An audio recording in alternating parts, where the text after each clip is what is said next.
Hola a todos, sean bienvenidos al módulo número 12 denominado Tutorías de la Investigación 3 dentro del programa académico del Doctorado en Salud Mental que imparte el Instituto Superior de Estudios de Occidente. En esta ocasión estaremos tocando los temas referentes a investigación de la naturaleza cuantitativa, donde el propósito de aprendizaje de este bloque es que al finalizar comprendas los principales elementos y recomendaciones para el diseño de experimentos de corte cuantitativo, el desarrollo de hipótesis, unidad de análisis, instrumentos utilizados, así como los procedimientos de recolección de datos. Para ello, tenemos identificados 5 temas que vamos a abordar durante esta plática. El primer tema que vamos a abordar son los diseños de experimentos. Posteriormente estaremos tocando el tema de la hipótesis. También estaremos viendo las unidades de análisis y los instrumentos, así como los procedimientos en una investigación cuantitativa. El primer tema que vamos a abordar en esta ocasión será el número 1 del diseño de experimentos, donde el diseño de experimentos es en el que se manipulan intencionalmente una o más variables independientes a las que le podemos denominar supuestas causas o antecedentes que nos van a servir para analizar las consecuencias que la manipulación tiene sobre una o más variables a las que las llamaremos dependientes, que son los supuestos o efectos o consecuencias dentro de una situación de control para el investigador. Algunas veces los experimentos tienen estudios de intervención porque un investigador genera una situación para tratar de explicar cómo afecta a quienes participan en ella en comparación con quien no lo hacen. Es posible experimentar con seres humanos, seres vivos y ciertos objetos, pero siempre observando los principios éticos. Los experimentos manipulan tratamientos, estímulos, influencias o intervenciones, que son las denominadas variables independientes, para observar sus efectos sobre estas variables, las variables dependientes, en una situación de control. Como podemos ver, por ejemplo, un tratamiento, un estímulo, una influencia, una intervención, la podemos llamar variable dependiente, que va a ser la supuesta causa, y esta va a influir en una variable dependiente que va a ser el supuesto efecto. Por ejemplo, un tratamiento psicológico reduce la depresión, un tratamiento médico mejora la artritis o un nuevo motor revolucionario incrementa la velocidad. Es decir, los diseños experimentales se utilizan cuando el investigador pretende establecer el posible efecto de una causa que se manipula. Pero para establecer influencias, por ejemplo, decir que el tratamiento psicológico reduce la depresión, se debe cubrir varios requisitos que vamos a ir nosotros tocando a lo largo de este bloque. Los requisitos de un experimento tenemos 3. El primer requisito es la manipulación intencional de una o más variables independientes, y la variable independiente es la que se considera como supuesta causa en una relación entre variables. Es la condición antecedente y al efecto provocado por dicha causa se le denomina variable dependiente. Cabe destacar que el investigador puede incluir en su estudio 2 o más variables independientes o dependientes, y al variar intencionalmente la primera, la segunda también variará. Por ejemplo, si la motivación es causa de la productividad, al variar la motivación deberá variar la productividad. Así se lleva a cabo un experimento para analizar si una o más variables independientes afectan a una o más variables dependientes. El segundo requisito consiste en medir el efecto que la variable independiente tiene en la variable dependiente. Esto es igualmente importante, y como en la variable dependiente se observa el efecto, la medición debe ser adecuada, válida y confiable. Y el tercer requisito es el control o la validez interna de la situación experimental.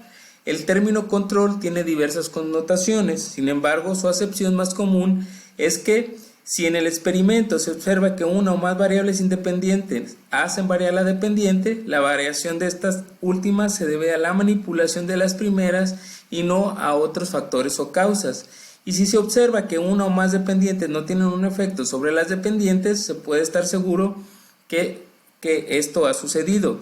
es decir, saber qué está ocurriendo realmente con la relación entre las variables independientes y las dependientes. Tenemos diferentes tipos de diseños experimentales. Podemos ver que los diseños experimentales se dividen en tres clases, que son preexperimentos, experimentos puros y cuasi experimentos. Los preexperimentos se llaman así porque su grado de control es mínimo, y de estos tenemos el diseño preprueba, postprueba de un solo grupo y los estudios de caso con una sola medición. Los experimentos puros son aquellos que reúnen los dos requisitos para lograr el control y la validez interna. Un grupo comparación, en donde se pueda manipular la variable independiente, y 2, la equivalencia de los grupos. Este diseño llegan a incluir una o más variables independientes y una más dependiente. Para ello tenemos los diseños con postprueba únicamente y grupo control, diseños de 4 grupos de Salomón, diseños con preprueba y postprueba y grupo control, y diseños experimentales en series cronológicas múltiples y diseños experimentales puros factoriales.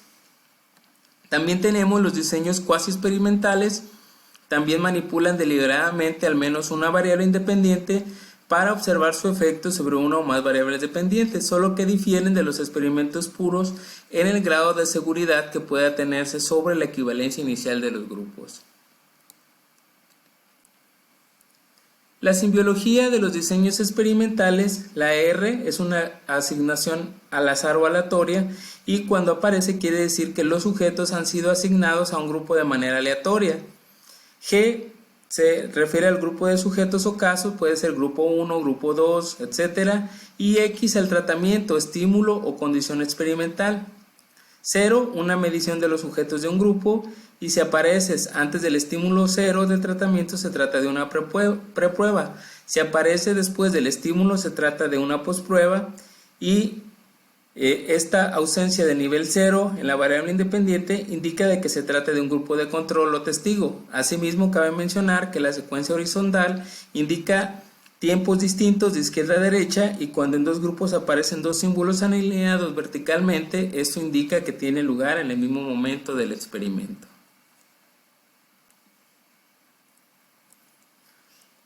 La hipótesis, vamos a hablar en el siguiente tema sobre lo que es la hipótesis. La hipótesis son las guías de una investigación o estudio, y la hipótesis indican lo que tratamos de probar y se definen como explicaciones tentativas del fenómeno investigado y se derivan de la teoría existente y deben formularse a manera de preposiciones. De hecho, las hipótesis son respuestas provisionales a las preguntas de investigación. Cabe señalar que en nuestra vida cotidiana constantemente elaboramos hipótesis acerca de muchas cosas y luego indagamos su veracidad. Por ejemplo, establecemos una pregunta de investigación: ¿le gustaría a Paola?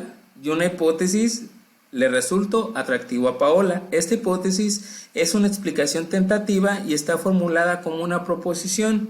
Después investigamos si acepta o se rechaza la hipótesis al cortejar a Paola y observar los resultados. La hipótesis en la investigación cuantitativa, no en todas las investigaciones cuantitativas se plantean hipótesis. El hecho de que formulemos una hipótesis depende de un factor esencial: el alcance inicial del estudio. Las investigaciones cuantitativas generalmente formulan la hipótesis cuando hay un planteamiento que define su alcance será correlacional o explicativo, o las que tienen un alcance descriptivo, pero que intentan pronosticar una cifra o un hecho. Y también las correlacionales se formulan hipótesis correlacionales, mientras que en el explicativo se formulan hipótesis causales. Para ello, tenemos unas características de las hipótesis, las cuales deben de referirse a un contexto o una situación o un evento empírico, deben ser precisas, concretas y pueden observarse en la realidad, y la relación entre las variables debe ser verosímil, clara y medible. Finalmente, estas deben vincularse con técnicas disponibles para poder probarlas. Los tipos de hipótesis que tenemos se clasifican en hipótesis de investigación, hipótesis nulas, hipótesis alternativas y hipótesis estadísticas. A su vez, las hipótesis de investigación se clasifican de la siguiente manera: hipótesis descriptiva de un dato o valor que se pronostica. Tenemos las hipótesis correlacionales, son las hipótesis que establecen simplemente relación entre las variables, que pueden ser bivariadas o multivariadas, y las hipótesis que establecen cómo es la relación entre las variables, si es bivariada o multivariada. Las hipótesis de diferencia de grupos, también están las hipótesis que establecen diferencias entre los grupos a comparar, y están las hipótesis que especifican en favor de qué grupo de los que se comparan es la diferencia. También tenemos las hipótesis causales, que pueden ser bivariadas o multivariadas, y estas hipótesis son con varias variables independientes y una dependientes, hipótesis con una variable independiente y varias dependientes, hipótesis con diversas variables, tanto independientes como dependientes, hipótesis con presencia de variables intervinientes o hipótesis altamente complejas. Estos son los tipos de hipótesis que vamos a encontrar en la investigación cuantitativa. Las unidades de análisis, vamos a ver que en la unidad de análisis los participantes, objetos, sucesos o colectividades de estudio, lo cual depende del planteamiento y de los alcances de la investigación. Así, en la situación que nosotros tenemos dentro de una unidad de análisis, pues hay que ver el objetivo que se debe describir y el uso que hacen cada uno de los objetivos de este tipo de investigaciones. Por ejemplo, tenemos la pregunta de investigación: ¿discriminan las mujeres en los anuncios de televisión? Mujeres, la unidad de análisis errónea puede ser mujeres que aparecen en los anuncios de televisión. Es un error porque no hay grupos de comparación. Y la unidad de análisis correcta sería mujeres y hombres que aparecen en los anuncios de televisión, para comparar si ambos son presentados con la misma frecuencia e igualdad de papeles desempeñados y los mismos atributos. Otro ejemplo de la pregunta de investigación sería si están los obreros del área metropolitana de la ciudad de Guadalajara satisfechos con su trabajo. Aquí pues hay que computar el número de conflictos sindicales registrados en la Junta Local de Conciliación y Arbitraje del Ministerio del Trabajo durante los 5 años. El error que encontramos aquí es que la pregunta propone indagar sobre actitudes individuales y esta unidad de muestreo o análisis denota agregados en una estadística laboral y macrosocial. Esta muestra de obreros que trabajan en el área metropolitana de Guadalajara, cada uno de los cuales contestará las preguntas de un cuestionario sobre una situación laboral. A esto nos referimos con los procesos de análisis, en donde para seleccionar una muestra, lo primero que hay que hacer es definir la unidad de muestreo.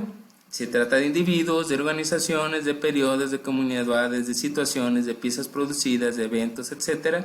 Y una vez definida la unidad de muestreo, vamos a delimitar la población. La muestra en el proceso cuantitativo, pues vamos a tener un objetivo central, que es seleccionar los casos representativos para esta generalización y generalizar las características, las hipótesis, esto con la finalidad de construir o probar teorías que expliquen la población o fenómeno mediante una técnica adecuada. Para el proceso cuantitativo, la muestra es un subgrupo de población de interés sobre la cual se recolectarán datos y que tienen que definirse y delimitarse de antemano con precisión, además que debe ser representativo de la población. El investigador va a pretender que los resultados encontrados en la muestra se generalice o extrapolen a la población en el sentido de la validez externa que se comentó al hablar de los experimentos, y el interés es que la muestra sea estadísticamente representativa. Y los tipos de muestra, vamos a tener, la muestra va a ser un subgrupo de la población universo y se utiliza por economía de tiempo y recursos. Implica definir la unidad de muestreo y de análisis y requiere delimitar la población para generalizar resultados y establecer parámetros. Tenemos dos tipos de muestra, la probabilística y la no probabilística. La probabilística requiere precisar el tamaño de muestra, seleccionar unidades o elementos muestrales por medio de listado o marco muestral, o por procedimientos que pueden ser por tómbolas, por tablas de números, aleatorio, por stat, selección sistemática. O también sus muestras son aleatoria simple, estratificada, muestra de racimos o clusters, que vamos a estar viendo ya dentro de lo que es el módulo. Y la no probabilística o dirigida pues selecciona casos o unidades por uno o varios propósitos y no pretende que los casos sean estadísticamente representativos de la población. Los instrumentos, tenemos que para poder elegir los instrumentos, primero vamos a tener un plan para la obtención de datos. Recolectar los datos implica elaborar un plan detallado de procedimientos que nos conduzcan a reunir datos con propósito específico.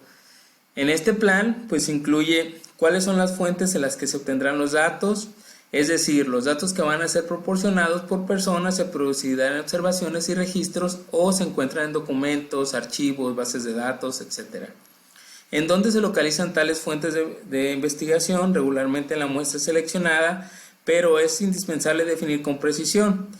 Y a través de qué medio o método vamos a recolectar los datos. Esta fase implica elegir uno o varios medios y definir los procedimientos que utilizaremos en la recolección de datos. El método o métodos deben ser confiables, válidos y objetivos. Una vez recolectados, ¿de qué forma vamos a prepararlos para que puedan analizarse y respondamos al planteamiento del problema? Y el plan se nutre de diversos elementos, que pueden ser las variables, conceptos o atributos a medir, que estos van en el contenidos en el planteamiento o hipótesis o directrices de estudio. También tenemos las definiciones operacionales, la manera como hemos operacionalizado las variables es crucial para determinar el método para medirlas, lo cual a su vez resulta fundamental para realizar las inferencias de los datos. Posteriormente, tener la muestra, los recursos disponibles, que puede ser tiempo, apoyos institucionales, apoyos económicos, etc.